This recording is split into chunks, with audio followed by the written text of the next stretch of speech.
ఉపాధికి వెళితే కాటేసిన కరెంట్, అనాథలైన భార్య, ముగ్గురు ఆడపిల్లలు. నాన్న ఇంకా లేవడా? అమ్మ ఎంతసేపు నిద్రపోతాడు? నాన్న ముగ్గురు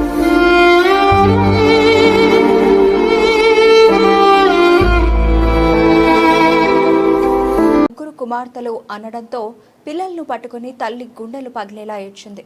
పగబట్టిన విధి, పెద్ద దిక్కు కోల్పోయిన కుటుంబం, బతుకు కూటి కోసం వెళితే కాలం మిగిల్చిన విషాదం, వలస ఉపాధికి వెళితే కాటేసిన కరెంట్.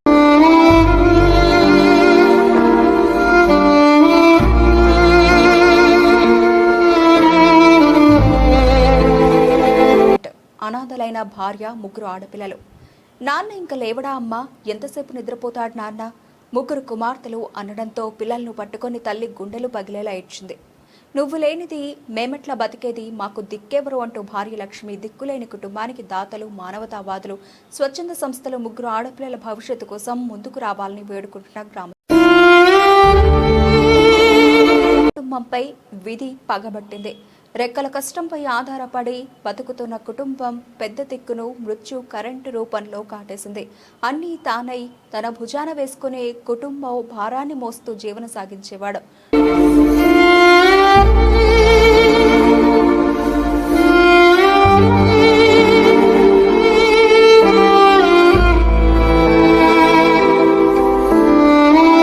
మృతుడు బొగ్గు బోయల నాగరాజు, భార్య లక్ష్మి, ముగ్గురు ఆడపిల్లలు జీవిత, గౌతమి, స్వాతి. లోకం తెలియని వయసు, చదువుతో పాటు ఆడుతూ పాడుతూ గడపాల్సిన పిల్లలు. కానీ విధి వెక్కిరించింది. ఆలన పాలన చూడాల్సిన, అండగా ఉండాల్సిన నాన్న దూరమయ్యారు. దిక్కులేక ముగ్గురు చిన్నారులు అనాథలయ్యారు. రెండవ కుమార్తె గౌతమి అనారోగ్యంతో కిడ్నీ ఇన్ఫెక్షన్తో బాధపడుతూ పొట్ట, కాలు ఉబ్బడంతో గత సంవత్సరం ఇంటిపై లోన్ తెచ్చి చికిత్స చేయించాడు.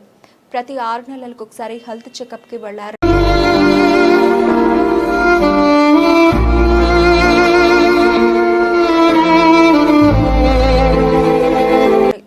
నువ్వు లేనిది మేమెట్లా బతికేది, మాకు దిక్కెవరు అంటూ భార్య లక్ష్మి, ముగ్గురు ఆడబిడ్డలు ఏడవడంతో అక్కడ ఉన్న గ్రామస్తులకు కంటతడి పెట్టించింది. దాతలు, ప్రభుత్వ, పేద, మధ్యతరగతి, దిక్కులేని కుటుంబానికి మానవతావాదులు, స్వచ్ఛంద సంస్థలు ఈ పిల్లల విద్య మరియు భవిష్యత్తు కోసం ముందుకు రావాలని గ్రామస్తులు వేడుకుంటూ కోరుతున్నారు.